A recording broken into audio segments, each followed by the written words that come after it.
Good afternoon, everybody.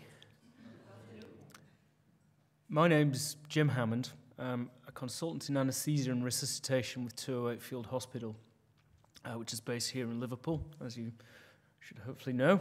I'm also a consultant in anaesthesia and critical care at Southport and Ormskirk Hospital, and have been a consultant there for 17 years. I was given this title some months ago, A Doctor's Role Then and Now. Obviously, the then is 1914 and now is now. And I thought, what a daunting task, talking about a doctor's role in 1914. It's a huge, huge subject. So I thought, well, I could give a 30-second lecture and say that the role hasn't changed. The doctor's role and the Defence Medical Services role primarily is to maintain the fighting force, to keep them healthy, to look after sanitation, to prevent disease, to patch up and return to the battlefield if at all possible. It is also to treat and evacuate the sick and wounded that cannot return to the battlefield. However, if I'd taken that 30-second lecture approach, I'd be selling myself out a little bit. I've got an hour to fill, and it'd be unfair on you turning up today, and I'm very grateful for you coming to listen. Now, to narrow the scope of my talk, I thought I'd talk within the sphere of my experience in modern conflicts. I've had the fortune to be deployed on 3 occasions over the last 7 years to Afghanistan. And you'll see in this slide on the top left a picture of the Mert helicopter, which I'm sure you're all aware of. It's the helicopter that delivers casualties from the battlefield to the hospital at Bastion. I have been involved in that role as the doctor on board. I've also been involved in anaesthesia and resuscitation at the hospital. The picture on the bottom right-hand corner is the hospital as it stands now. It's a solid building at Bastion. Again, you're probably familiar with these images from the media. It's become almost famous. Now, I'm going to cover the same ground, i.e. recovering the patients from the battlefield and taking them for their initial surgery in the battle hospital. But going back to 1914, then I'll talk about my recent tours and how we do the same patient manoeuvre now. I sometimes think if I was born 100 years ago and was involved in World War I, what I'd be doing and where I'd be working. And I think I'd be working in a place like this. This is a casualty clearing station in Douai in France. These became the battle hospitals, the equivalent of the field hospital and the Real 3 hospital at Bastion. It's where the surgery was performed to save life and limb. Now, going back to the years before World War I started, it was an interesting time. We'd just come out of the Boer War, which ran from 1899 to 1902. And there were some deficiencies pointed out in our performance then.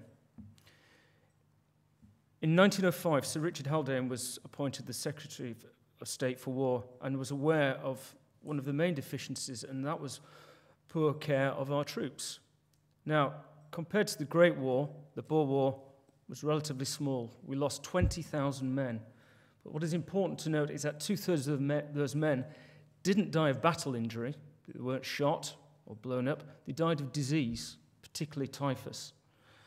And Haldane himself realized that we had to have a turnaround in these aspects of sanitation and health of our troops to maintain the fighting force. Haldane was also famous for the so-called Haldane reforms of that era, which was in effect preparing Britain for a European war. He developed the British Expeditionary Force. He also developed the territorial force, including the territorial hospitals, and started the University Cadet Course. Now, he was ably supported by Sir Alfred Keir, pictured here on the right. He was Director General of the Army Medical Services from 1904 to 1910. He was brought out of retirement, obviously, for the First World War in 1914 to 1918. But Keir and Haldane worked very well together. They supported each other. Keir was very much in support of developing the territorial forces and the territorial hospitals. He toured the country, personally recruiting doctors and medical staff to come and work in the forces. So by the beginning of 1914, we had 800 doctors in in the Army, the Royal Army Medical Corps. That wasn't to prove to be enough. These numbers expanded to a maximum of 12,000. Certainly by 1915, 25% of all doctors in the UK were in the Royal Army Medical Corps. It was initially thought that, well, you could just take a doctor and send him to Flanders and he'd be fine.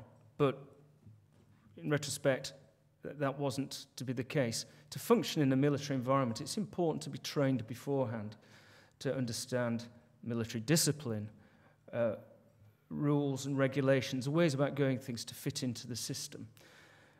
And this is new to me, that a big training depot was set up very nearby in Blackpool, the training depot illustrated here in this painting, where medical officers passed through to be trained before being involved in the military in the Great War. If anybody knows anything else about this training depot at Blackpool, I'd be very interested to hear. I could find very little about it searching in the usual sources on the internet. I was squinting very close at this picture, actually, to see if there's any traces of Blackpool Tower, which should have been there. It was built in 1896, but it isn't there on the horizon, so it should give us a clue as to where it is located, or was located physically in real life. Going back to the chain of evacuation from the battlefield to the hospitals, this was the schema that was current back then at the start of the Great War. It's simplified.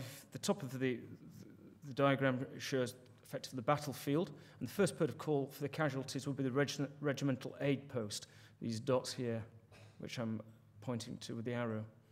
The patients then would be transferred to what's called the casualty clearing station by the field ambulance. The field ambulance is not an ambulance as you and I may know it, a big white thing with a blue flashing light. It's actually an independent medical unit that consisted of tented units and ambulances, as we understand, horse-drawn and motor ambulances that would relay the patients from the regimental aid post to the casualty clearing station.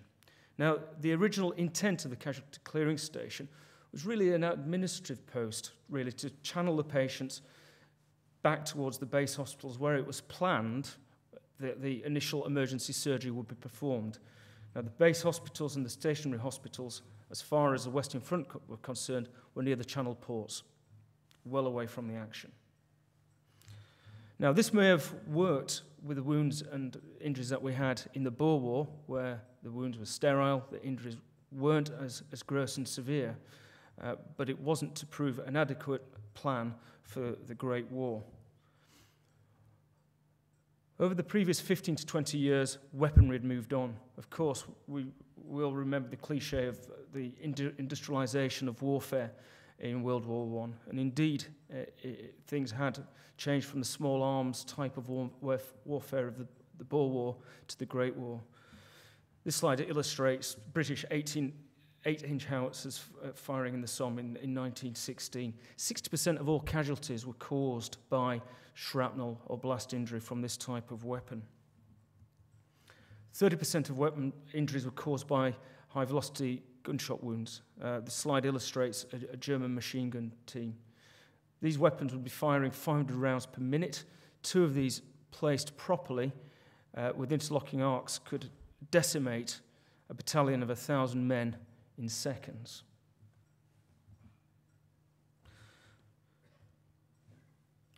Patients, before they reached the base hospitals, as I've alluded to before, would either be dead or in a very poorly state.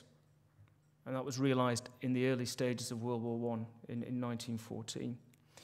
Furthermore, patients with wounds to the limbs, the arms, legs, they tended to develop severe gangrene, gas gangrene, caused by Clostridium bacilli in the soil. The wounds are very different to the wounds that were created by the injuries in the Boer War, because the soil around Flanders and France was heavily fertilized and full of bacteria. So any delay in operating on these cases, the wounds became gangrenous and the limbs would have to be amputated. If worse, the patients became generally septicemic and died. So it was realized within the first months that we should bring the surgical facility forward from the ports to the casualty clearing stations. and the casualty clearing stations by early 1915 became the field hospitals, the battle hospitals. They didn't change the name from the casualty clearing station, but these were hospitals where emergency surgery was performed. I will describe these further on in this talk. So let's commence our journey with the patient from the battlefield. Now, the patient, for instance, injured in no man's land, had to get to the regimental aid post. He could do it in his own steam, by foot, by crawling, help with colleagues, or you could be carried in by the stretcher bearers. This is quite a famous picture from the Imperial War Museum of a team of stretcher bearers carrying a casualty through the mud of Ypres. Usually there's 6 men to a team. These carries were heavy and hard and often long. The stretcher bearers deserve a special mention. They're not doctors, but I'm going to step aside to talk about them. They're often regarded, I think they've been misunderstood, because they weren't really described that well in the literature, but regarded really as donkeys, just muscles, but to carry stretchers. But these were a trained corps. They underwent their own training in the United Kingdom before going out to the continent. They were highly trained in arrest of hemorrhage, application of splints, and they could even set up their own dressing stations in the absence of medical officers if required. Here we see a stretcher bearer wearing the typical SB stretcher bearer armlet, attending to a seriously injured sergeant of the Argyll and Sutherland Highlanders. It's in a shell hole in a trench. Can't say exactly where. I don't have the details. But the casualty has been made comfortable by placing a pack behind his head. He's had an obvious facial injury dressed, a little bit of blood seeping through around the mouth. And the stretcher bearer himself is busy checking the casualty for other injuries or is dressing another injury. Conditions look very hard there. The stretcher bearer himself seems sodden right up to the nipples, presumably in water.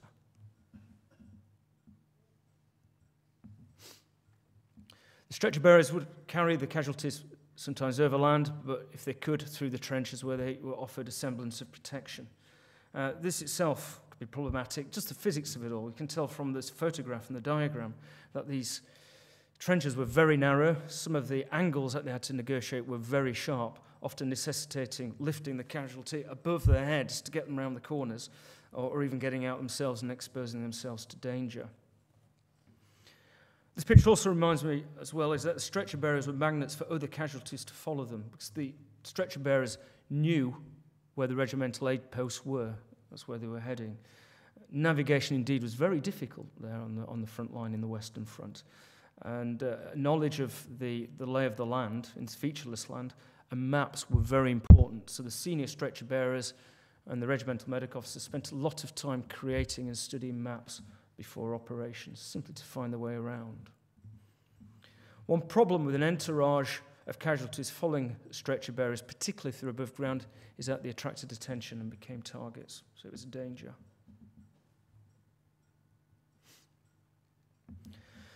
Arriving at the regimental aid post now. Now, the regimental aid post was manned by the regimental medical officer, and theoretically this was the first time where the casualty would see a doctor.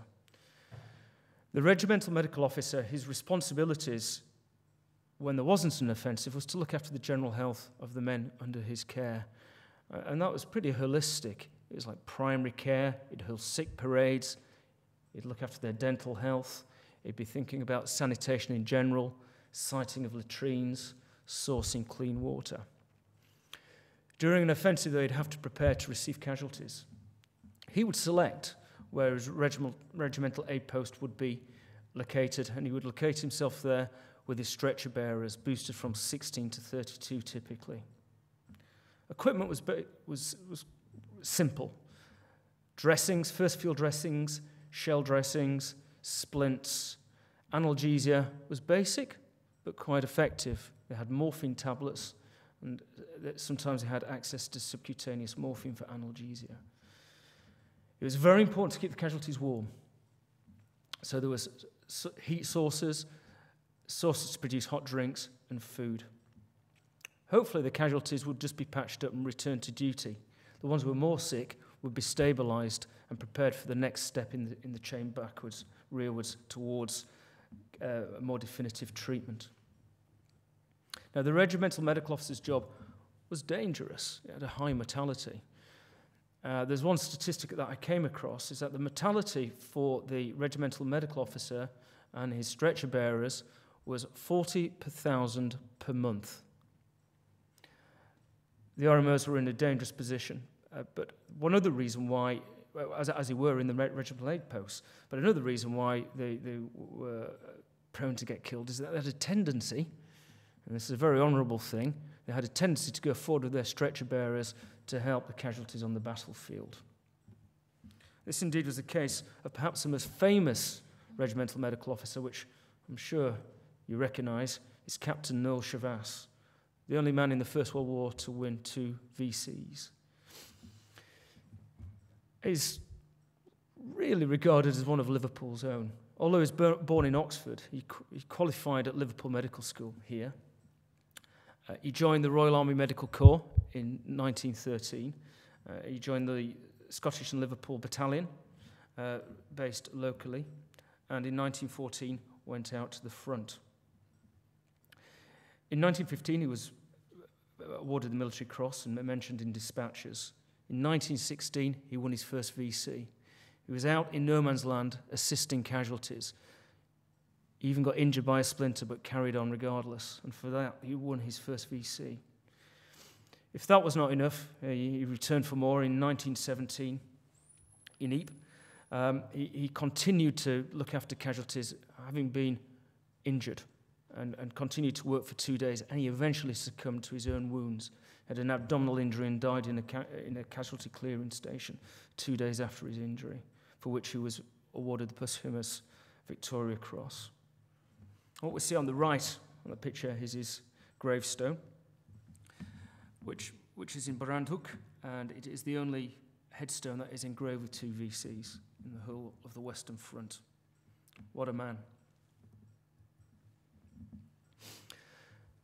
Even if you didn't wander out into no man's land as a medical officer, the regimental aid post, as I've already mentioned, it was a dangerous place. This is a picture I found. It shows a RAP of the 13th Durham Light Infantry after it had been hit by a shell, and the soldiers here are digging out people who've been buried alive in that RAP. Very graphic photograph. Here's another picture of a regimental aid post. I'll just point out a few features. There's a man in the background having a cigarette. Looks like he's sustained some sort of facial injury. Head and facial injuries were very common, quite logically from the tendency to pop your head above the trench to take a look. Snipers were always looking out to take pot shots, and those type of injuries were very common. His obviously looks quite light. To the right, let's get the pointer up. We see a strong-looking man with a big moustache. Now, it's where I've cropped the picture, but he's actually a stretcher bearer. He's wearing a stretcher bearer band on his left arm, and perhaps he's enjoying a pipe after a heavy carry, bringing these casualties to the regimental aid post. Here we see the medical officer dressing the wounds of 2 casualties. I'm not sure who this fellow is who's looking on anxiously. Interestingly, the casualty nearer to us, I don't know if you can make out, he has his leg splintered with a Lee Enfield rifle with a sheathed bayonet on the end. Yeah? And this was a recommended and documented way of splinting fractures of the femur in the 1911 RAMC field manual. And there are pictures of that. So it's quite a common way of doing it, but not a very effective way of securing femoral fractures. Now, this picture was taken later in the war, again of a regimental aid post. We see a casualty having his superficial wounds dressed with iodine by I'm assuming this is the RMO with the 3 captain's pips on his shoulder. We see a couple of other people attending the casualty as well. This chap seems to be opening a field dressing. And this man has his medical pouch and presumably getting more bits of equipment. The RAP is set up amongst artillery, as you can see, or ammunition of some kind. But amongst all this, we can see this device, which you probably recognise as a Thomas splint. Now, this device, although it was invented in the 19th century, only came into play in World War I in 1917, and this saved lots of lives. Now, I'm going to talk a little bit about femoral fractures, a bit like the guy in the previous slide had. 1 in 50 to 1 in 60 of all injuries on the battlefield were open fractures of the upper femur. This is the upper leg, caused by shrapnel, gunshot wound. They were commoner in offensive rather than defensive actions. Before the introduction of the Thomas splint, they had a very high mortality, as high as 80%. Now, the Thomas splint, because it was easy to apply, you could apply it over uniform quickly and easily, and because it provided traction on the leg and it displaced the fractured bone ends, it stopped the bone ends rubbing, so it reduced pain and shock related to that, and because there's less movement of the wound, there was less bleeding. Furthermore, there was easy access to the injury itself, and on the humane side, made transfer of the patient far more comfortable for the individual. So the mortality ratio reversed from 80% mortality to 20% mortality of this sort of injury. And this is an example of how introducing and thinking, look, how can we do something better in the face of all this injury and damage and hurt? How can we make things better? And pulling things, maybe not a new invention, but introducing something into this environment to see if it can improve things. And this is a good example of that. I often wonder, though, if they thought of this 2 years earlier, how many of their lives would have been saved. I'm now going to talk a little bit about the field ambulance. Now, I've already mentioned this. The field ambulance were independent mobile medical units. There's a picture of a field ambulance before deploying on the right. Obviously, early in the conflict, because they are actually displaying proudly 2 horse-drawn ambulances. Little change from Napoleonic days. And it is a fact that right at the beginning of the conflict, we did not have any motor ambulances, which is hard to believe. However, that situation was remedied within months. The field ambulance consisted of medical officers, stretcher bearers, nurse, cooks, clerks. In fact, this was the first level where the casualties were documented as they made their way back from the line. And it consisted of a stretcher division, which were the transporting part of the field ambulance, and the tent division. The tent division set up the dressing stations. Again, the dressing stations were like relays from the regimental aid post to the casualty clearing station, where the casualties were brought, their dressings were rechecked, further care and resuscitation was given before sent further back towards the hospitals. So this diagram you're now familiar with, it just shows the remit of the field ambulance. From their job is to collect the casualties from the RAPs and bring them back to the casualty clearing station. Some more pictures. This is one of the horse-drawn ambulances. This is quite a late one, September 1916. These were unchanged, really, from the days of Wellington. And it's hard to believe. They were slow. They were cold in the back. And keeping a casualty warm is important. It's not just, it's unpleasant to be cold, but a cold patient shivers more. They consume more oxygen. As they get colder, they bleed more because clotting mechanisms are enzyme-based systems and are temperature dependent. So keeping patients warm is not a nicety, it's an essential. So the horse-drawn ambulances were cold, they were rough, it must have been very painful for the casualties in the back of them, and they were slow. And speed, as it became apparent, is very important in saving lives. The faster you can deliver the casualty to aid to surgery, higher the percentage of survival. Motor ambulances came in before the end of 1915. Here's a picture, actually, of a motor ambulance in trouble. It's one of the 16th Irish Division on its way to the front line on the Somme in July 1916. Obviously, it's muddy, it's wet, you can see them putting boards underneath the wheels to try and get traction. But we can see quite nicely into the back of this ambulance. It would fit 4 stretchered casualties.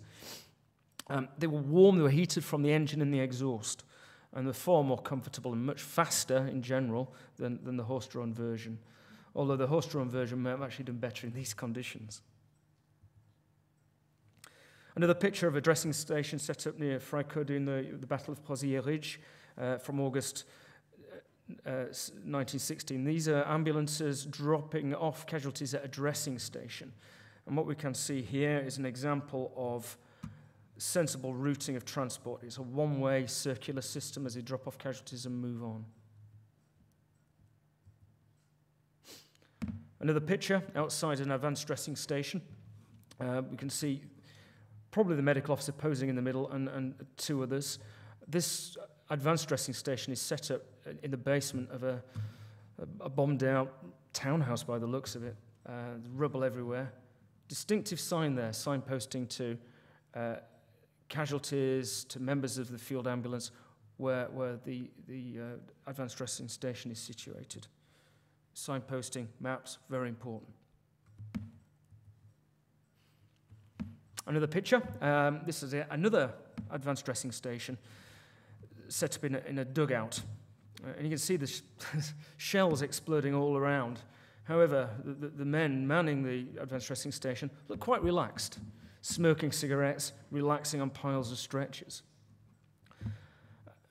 Just as an aside, there's a lot of smoking going on then. And I must admit, back then we probably didn't realise it was an unhealthy habit.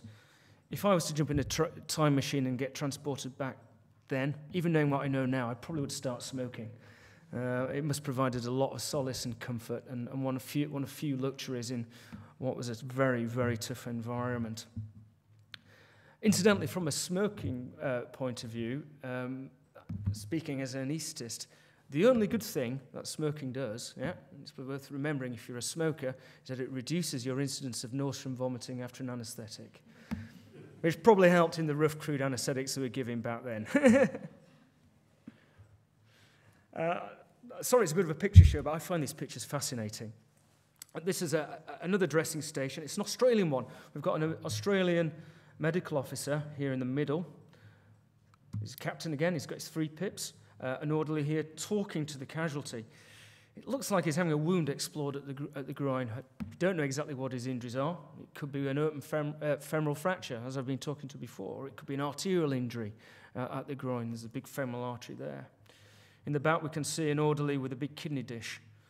Maybe he's waiting to receive some shrapnel. Maybe he's got sterile instruments in there or waiting to receive dirty instruments as the MO passes things on. This is a picture of a dressing station set up in a big building, look almost like a church. I'm not sure what it is. But surgery did go on at the dressing stations, only if really necessary. Patients who were bleeding, patients who needed sorting out, for example, eviscerations, or patients that needed surgery, and because they were stuck and they couldn't be evacuated to the CCSs, it was done there and then. The field ambulances did actually have surgeons with them. The anaesthetics were very crude. This looks as if some sort of anaesthetic's been given by this gentleman sitting in the shadows at the back. To give an anaesthetic was considered to be in the remit of any medical officer. Anaesthesia at the beginning of the war particularly was regarded as an easy thing that anybody could do, passing a little bit of gas. I know, and hopefully you know, it's a bit more sophisticated than that. And we were to learn that during the First World War. More pictures. Sometimes the artwork says things more graphically than photographs. These next 2 pictures are of a diorama that was on display at the Imperial War Museum in the 1960s to commemorate the 50th anniversary of World War I. A diorama, as you know, is like a 3-dimensional model. Hobbyists like making them, a combination of pictures and models and little statuettes.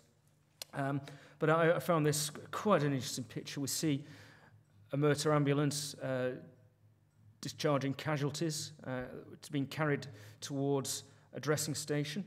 We see a UK flag and a Red Cross marking where it's situated in the trenches. Casualties being carried overland as well by more stretcher bearers towards this trench. And in this trench we see both German and British casualties awaiting treatment. Here, I don't know if you can see, I don't know how it projects, is a stretcher bearer. You see the SB on his left arm.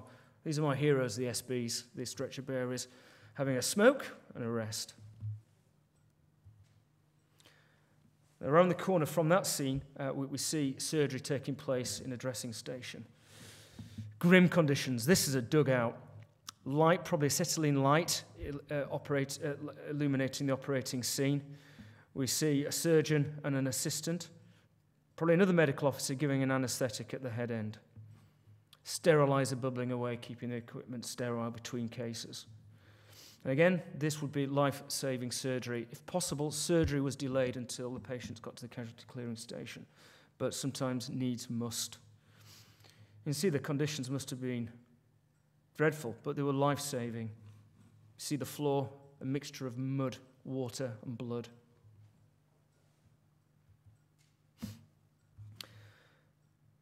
This gentleman, Arthur Anderson Martin, was a surgeon working in a field ambulance.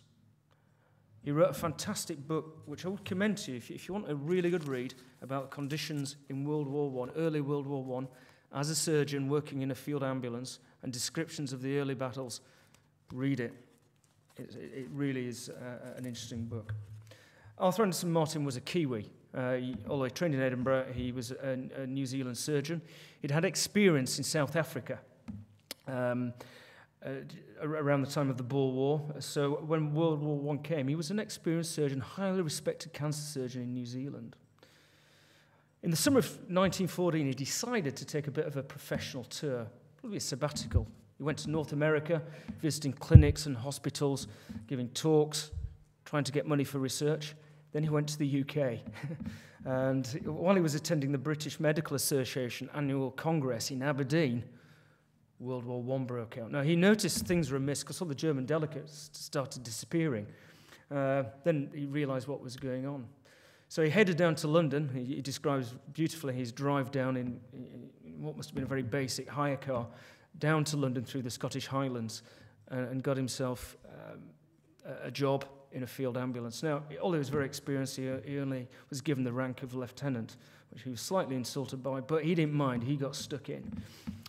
Anyway, he spent 8 months working with a field ambulance in the early stages of the war. This is when the war was quite mobile, before it was bogged down in the trenches.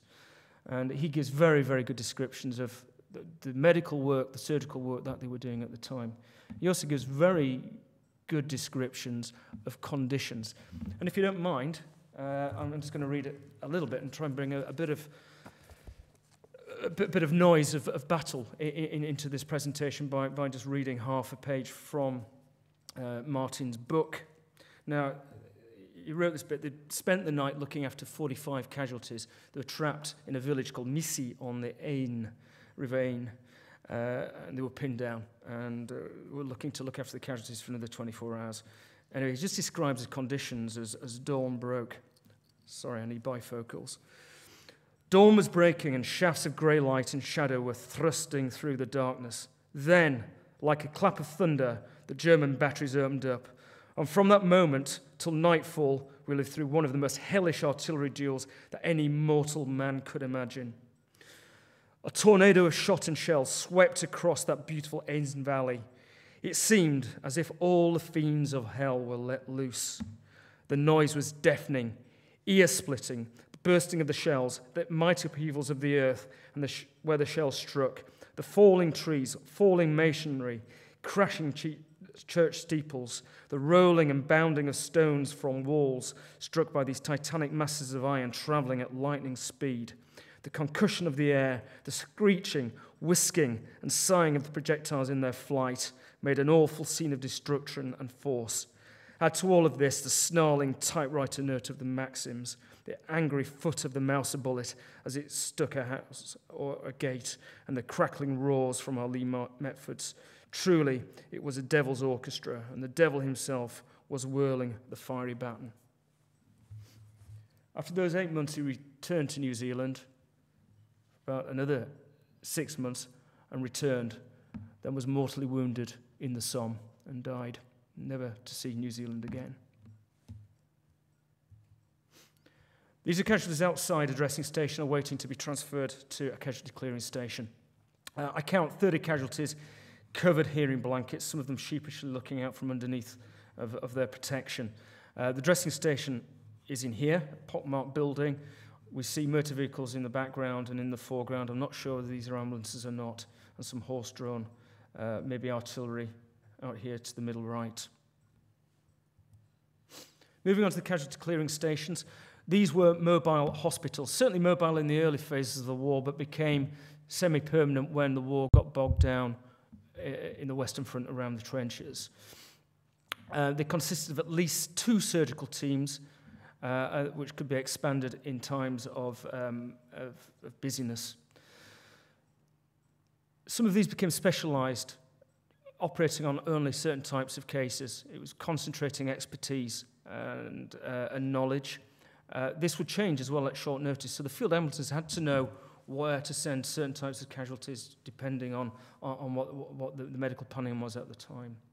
Furthermore, they could be exceedingly busy, 1,000+ casualties per day. So they tended to be grouped 2 or 3 together. So they do like an on-call. They'd get 200 casualties, then they'd sort those out, then the baton would go onto the casualty clearing station next door. The picture illustrated here is a map. The blue squares and stuff are the casualty clearing station at Remy Farm, which is now the site of a famous cemetery. It illustrates one of all the sprawling, large nature of the casualty clearing station, but also how important it was to have communication links by road and rail. The rail goes all the way through the middle. The rail was important to get casualties from there back to the base hospitals at the Channel Port, and the roads to get casualties to the casualty clearing stations. Triage, from the French verb triager, to sort or sift, was carried out at every stage of the evacuation, but triage took place on arrival at the casualty clearing station. The ones that were wounded but were stable and didn't need urgent surgery were then sent rearwards towards the base hospitals.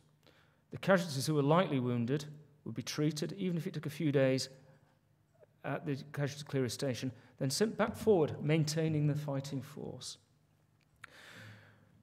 Third group, the ones that needed surgery now, who couldn't wait, were operated on at the CCSs, and they were very busy at the CCSs dealing with this type of casualty. Even what may seem like a superficial wound, say a round of a bullet going through the arm, needed urgent surgery, because these wounds, if left, could quickly become gangrenous and the patient systemically septic and die. Then there were even more obviously severely sick patients who were bleeding, who needed surgery to stop the hemorrhage, to save their lives. Some patients were deemed not fit for surgery, maybe too far gone. There was a resuscitation tent where we would try to resuscitate patients. Early in the war with fluid, hot drinks, analgesia. Later in the war, blood came into play. If they responded, then they would be treated. Otherwise, many would actually die at the casualty clearing stations.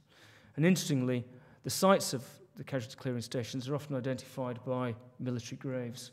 However, the gravestones tend to have names on rather than unknown soldiers, as by the time the casualties got this far, they were identified. Some more pictures. This is a casualty clearing station, a sketch of, a tented version. You can see the omnipresent duck boards. These are sort of slatted wooden ladders that you see everywhere on the front to prevent pathways becoming quagmires underfoot. These are rectangular tents. The early tents that they used were conical, which were most impractical for setting up wards, etc. This is the 39th Casualty Clearing Station. And you can see it's pretty much a permanent setup with huts and solid buildings, Nissans, etc. And this is an index of how semi-permanent these situations were during the stationary part of the war, when things were at pretty much a ding-dong standstill. You can see the buildings, you can see the red crosses on some of the roofs, pointing out here to identify them as hospitals from the air. Interesting, this one was overrun in the spring of 1918 by the Germans. As you recall, the Germans had a spring offensive to try and reverse their reversals before the Americans joined our side in 1918. Now, anaesthetic techniques at the casualty clearing station. Now, I'm an anaesthetist, and I'll try and not get too technical here, so forgive me if I do, and stop me. Anaesthesia really, in 1914, hadn't really progressed since once it was invented in the middle of the 19th century. Most anaesthetics were still given by a Schimmelbusch mask with ether or chloroform dribbled over the top. The beauty of this equipment is that it was very portable. You could carry it forward and give anaesthetics in the dressing station or in the field. But it was crude, it was a little bit clumsy, and you had to be very skilled to give it safely, particularly in battle-injured patients. This middle picture, actually from World War II, shows the technique being used. Another popular technique that was used, particularly in civilian practice before the war, was spinal anaesthesia. Now, if you've ever had a caesarean section or a joint replacement, in modern days, this is a very common technique that we use. And it was used successfully in abdominal surgery before the war and lower limb surgery, that's leg surgery. However, when it was used on battle victims who had lost blood, these patients collapsed and would often arrest and die. So it was soon discovered to be a dangerous technique, unless your patient was hemodynamically stable. I've already mentioned that the anaesthesia was usually left to the sort of newest, most junior regimental medical officer at the casualty clearing station. Anaesthesia was not a speciality as such at the beginning of World War I. And once these medical officers had become sort of semi-expert on the job, they were often moved on to the front. Such was the attrition of the regimental medical officers up front. So they were moved forward, and the anaesthetist would be learning again. And it was recognised that a lot of patients were not surviving surgery. And it's down to this man, Geoffrey Marshall, to sort it out. Now, in the 1913, he was a researcher in the physiology of anaesthesia at St Guy's Hospital in London. And he was known to Sir Anthony Bowby, who was the consultant surgeon to the BEF, because they'd worked together before the war. Now, Geoffrey Marshall, in 1915, beginning of 1915, was actually having quite a nice war. His job was actually to man one of the barges taking casualties that couldn't be evacuated by train from the casualty clearing stations to the ports, the base hospitals at the port. Now, Bowby, remembering this guy, found him out and drove up one day to his barge and said, look, we've got a lot of guys dying out there from shock after anaesthesia. I want you to sort it out. So Geoffrey Marshall was sent forward to 17 casualty clearing station, where he spent 3 years researching anaesthesia techniques. And he's really one of my heroes. I mean, he really did tremendous work. He charted the blood pressure, the heart rates, the hemoglobin concentrations of his patients, and collated all this data and made a famous presentation to the Royal Society of Medicine in early 1917. And he pointed out that giving an anaesthetic wasn't the job for any Jack. It really was a skilled job. It was skill selecting the right technique for the right patient, and and that would make a big difference to survival. So he was pivotal in pinning down anaesthesia as a speciality and pinning anaesthetists into casualty clearing stations. And as anaesthetic techniques got better, surgical confidence advanced. Patients were surviving. Rather than telling the surgeon to hurry up, because the patient's fading, the surgeons could go into the chest, they could go into the abdomen and do more advanced life-saving surgery. So this is advances in surgery following advances in anaesthesia. Another famous anaesthetist was Arthur Goodell. He's actually an American anaesthetist, who again realized that anaesthesia shouldn't be left to beginners to pick it up on the job. He actually set up a couple of schools of anaesthesia on the Western Front and developed a teaching method. And the chart that we see here on the right is the Goodell chart, which shows the clinical signs that change as patients go into different depths of anaesthesia. And he's looking at the respiratory rate, the eyeball movements, and the changes in size of the pupil. The picture on the left just illustrates an anaesthetist looking at a pupil. Now, I actually remember this from my early days of anaesthesia training in the 1980s, and it's still pertinent today. Absolutely fascinating when you look into this. And it makes me realize how skillful these anaesthetists were. They didn't have ECG monitors. They didn't have invasive central venous pressure monitoring.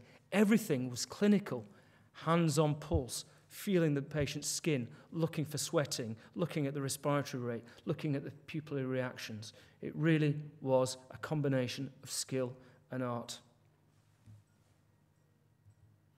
Things moved on through the war from the anaesthetic point of view. Anaesthetic machines were introduced where we could actually mix oxygen and nitrous oxide, laughing gas, or Entonox, as you may know it. And this would produce anaesthesia and stability even in patients who had lost quite a lot of blood. I won't go into detail here, but machines were developed where you could actually give very accurate, gradated anaesthetics, mixing oxygen, nitrous oxide, and gases like ether and chloroform. And this is the shipway apparatus that we see on this painting. Interestingly, this is Harold Gillis operating on a patient's face. One problem with all the face and head injuries was that the anaesthetists and the surgeons were working in the same area. We call it the shared airway. Ways around this were experimented with, like intravenous anaesthesia with alcohol and ether, but that was very dangerous and didn't really work. But the solution towards the end of the war was discovered by Ivan McGill, an anaesthetist, and the idea was to put a tube through the mouth down into the trachea, which you could connect to one of these machines. So the anaesthetist and the anaesthetic machine could be well away from the surgeon. Harold Gillis, very famous for his plastic surgery work after the war in reconstructing faces of soldiers who'd had horrendous burns or had their face shot off at the front. A diagram of the operating theatre. This shows one anaesthetist between 3 operating tables. Yeah, I don't know how they juggled all those casualties at once, but again, needs must. We wouldn't dream of doing that today. Imagine this mirrored along the other side. So there's 4 anaesthetists with 3 operating tables going on. One-way passage of casualties. Blood transfusion wasn't practiced that much in World War I. The Americans were more interested than we were. Direct patient-to-patient transfusion was practiced at the base hospitals and sometimes at the casualty clearing stations, but it was slow and clumsy. It was a surgical technique. It required 3 medical officers, including 1 surgeon, to actually plumb the patients together, so it really wasn't practical in a busy CCS or dressing station. The breakthrough was the discovery that if you added citrate to blood, it would stop clotting, so then you could store it and transport it. And that occurred mid-1917, and that was a step forward, and that's when blood started being used in the casualty clearing stations, and indeed being taken forward with resuscitation teams to the dressing stations. X-ray was actually used quite a lot in the Boer War, but was really established in World War I. Very useful in locating shrapnel. You do 2 X-rays from 90 degrees, and you could locate where the shrapnel was. Diagnosing infections. This is an X-ray of a foot with gas gangrene. You can see all these sort of dark, bubbly shadows in the tissues. That is a gas from the Clostridium welshi, the organism causing this. By the time you had this X-ray appearance, it was too late to operate. This is a picture of casualties waiting to leave a casualty clearing station to go to the base hospital. They're obviously not badly wounded. We can see an ambulance train in the background and the casualty clearing station to the right. I think some of these are hoping that they've got the blighty wound that will get them home and out of the war for good. Just a quick reflection on the numbers that we were dealing with in World War I. The British alone, we lost 750,000 men with over 2 million wounded. And I've heard one statistic that 40% of all men either had some sort of disability pension after the war, or their widows received a widow's pension. Astounding. This photograph is of casualties being prepared to be buried at a cemetery. A very, very striking photograph. And it makes you wonder what good could come of war. Putting my medical hat on, good did come from World War I. We did realise the importance of early surgery, early excision of wounds for the battle casualty. Work was done on blood transfusion. Anaesthesia progressed to save lives and to progress surgery. So all was not lost. Now, moving on to a period of history I'm a bit more comfortable talking about, Afghanistan. As I've already mentioned, I've done 3 tours of Afghanistan, 2007, 2011, and this year. The first series of pictures is going to illustrate the casualty extraction from the battlefield to the hospital at Bastion. Here we see a call sign coming under attack in Hammond. They've taken a casualty. The soldier here is calling on his radio a 9-liner. He's giving details of the casualty, the injuries, the numbers of them, the location, the enemy force, whether it's safe or not to land. He's giving details to what's called the PEC, the Patient Evacuation Cell. In this case, it's been decided to send the MERT helicopter out. Now, the MERT is a Chinook, which is dispatched from Bastion. It normally scrambles within 10 minutes. This is a schematic of the back of the Chinook, and there are 10 personnel on here, 2 pilots in the front. The blue circles are the 2 crewmen. These are RAF, and they will man the mini-machine guns, starboard and port, and the rear as necessary, whichever direction the threat's coming from. We have 4 QRF, which are basically RAF infantry guys that offer force protection. They will go out on the ground and fire back and provide a cordon of protection around the casualty and the paramedic as we recover the casualty onto the back of the helicopter. The MERT team as such consists of 4 individuals, 1 medical officer, either a senior anaesthetist or a senior emergency doctor, often a consultant, either reserve or regular. Also consists of an RAF nurse and 2 RAF paramedics. So there's 10 personnel on the back as they fly out to the casualty. The helicopter lands at the site and the casualty is brought on board. The time on ground is minimized, usually less than 90 seconds. The Chinook is a big target, and the longer it spends on the ground, more likely to be attacked by the enemy. So we don't hang around. The doctor usually stays on board the cab. The helicopter takes off as soon as possible, and treatment starts on the casualty. In this case, there's just 1 casualty on board, and everybody can concentrate on that 1 casualty. And what we're doing here, we're bringing the emergency department out to the battlefield. Yeah? As I've said before, speed is important. The faster you get your casualty to definitive treatment, to resuscitation, the better they're going to do. This has to be the gold standard, taking the resuscitation team straight to the battlefield. Sometimes we'll have more than 1 casualty. The maximum has been 27 in one go. Incredibly crowded, it must have been.